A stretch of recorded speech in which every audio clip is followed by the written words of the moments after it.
110 page की इस उपन्यास के पेपरबैक संस्करण को छापा है सनमित पब्लिशर एंड डिस्ट्रीब्यूटर ने और 2022 में आया है। राकेश अचल इसके लेखक हैं और 4 दशक से भी अधिक समय में देश के प्रख्यात अखबारों जनसत्या, दैनिक भास्कर, नई दुनिया, दैनिक आचरण, निरंजन, हिंदी मेल, लोक गाथा, साध्य समाचार के अलावा टीवी चैनल आज तक के लिए काम कर चुके राकेश अचल स्वभाव से कवि हैं। घुमक्कड़ प्रवृत्ति के राकेश अचल ने अमेरिका और चीन समेत दुनिया के 1 दर्जन से अधिक देशों की यात्रा की है। तो करेंगे किताब पर चर्चा। Well, I'm Oshi Sahu and you're watching Bookbaz. If you had not subscribed our channel, please do subscribe and don't forget to press the bell icon.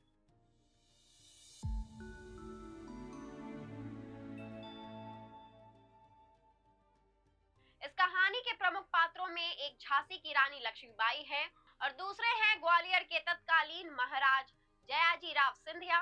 तीसरे अदृश्य नायक हैं दीवान दिनकर राव राजवाड़े। इन तीनों के इर्द गिर्द बुनी एक कथा सिर्फ कथा है, इतिहास नहीं। इसे इतिहास माना भी नहीं जाना चाहिए, माना भी नहीं जा सकता क्योंकि इसे इतिहास की तरह लिखा ही नहीं गया। इतिहास में तथ्य होते हैं, दस्तावेज होते हैं, हवाले होते हैं। इस कथा में इन सब का बड़ा थोड़ा सा अंश है। कल्पना की नाव पर चढ़कर ये तीनों लगातार बढ़ने का प्रयास करते करते एक कथा का आकार ले लेते हैं। ये किताब 1857 की गदर पर है और सुभद्रा कुमारी चौहान की कविता के तथ्यों को उखेड़ती है। किसी भी काम को करने या ना करने के पीछे हर एक की अपनी अपनी वजह है, अपने अपने तर्क हैं, कुतर्क हो सकते हैं।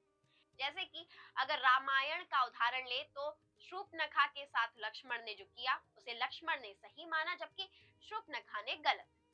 उसी प्रकार रावण ने सीता का हरण करते वक्त खुद को सही माना जबकि राम समेत बहुतों ने इसे गलत करार किया। इसी तरह विभीषण ने राम का साथ देकर खुद को सही माना जबकि रावण, मेघनाथ और कुंभकर्ण समेत कईयों ने इसे गलत समझा और उसे गद्दार तक कह दिया। यानी कि अपने अपने नजरिए से सभी खुद को सही और दूसरे को गलत मानते हैं। ऐसा ही एक दृष्टांत सुनने और पढ़ने को मिलता है जब हम सन 1858 में ग्वालियर रियासत के महाराज रहे 23 वर्षीय जयाजीराव सिंधिया की बात करते हैं।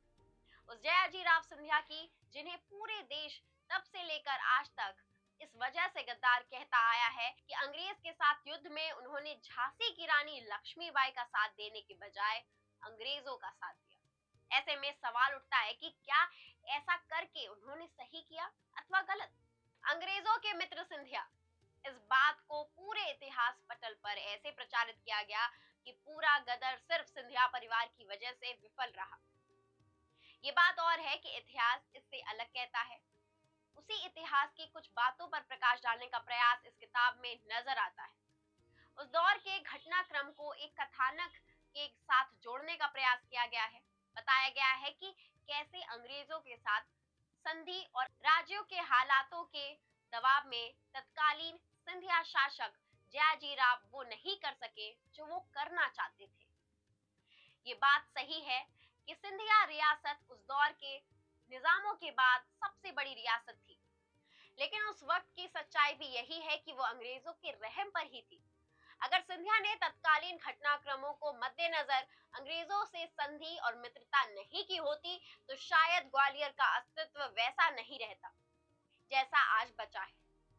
अंग्रेजों से उनके पनिहार युद्ध की कुछ घटनाओं पर यह किताब प्रकाश डालती है। दूसरी यह कि जिस तरीके से सिंधिया से मदद मांगी गई थी उस तरीके से सिंधिया ने हमेशा विद्रोहियों की मदद की है।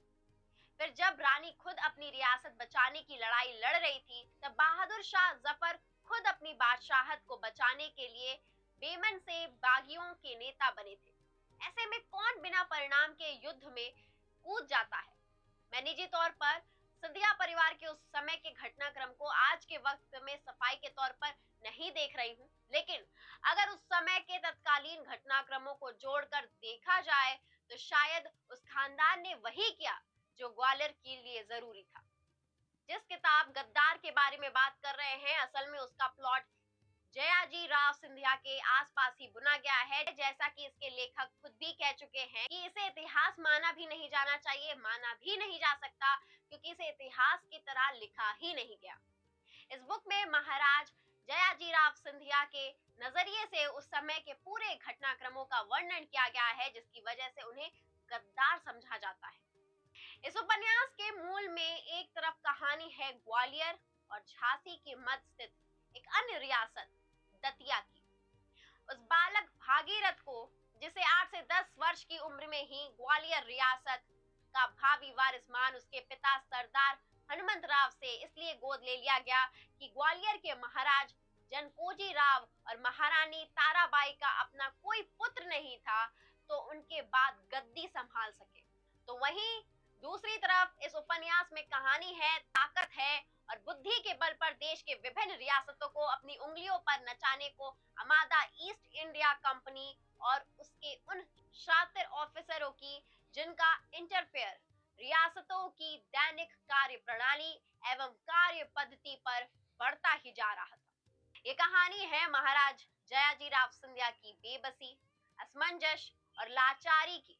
एक तरफ उन पर अंग्रेज अफसर मेजर जनरल कप्सल का दबाव और दूसरी तरफ राज की दीवान दिनकर राव राजवाड़ी की मनमानी। जयाजी राव सिंधिया के द्वारा किए जाने वाले तमाम फैसलों के पीछे दरअसल इन्हीं दोनों का हाथ था।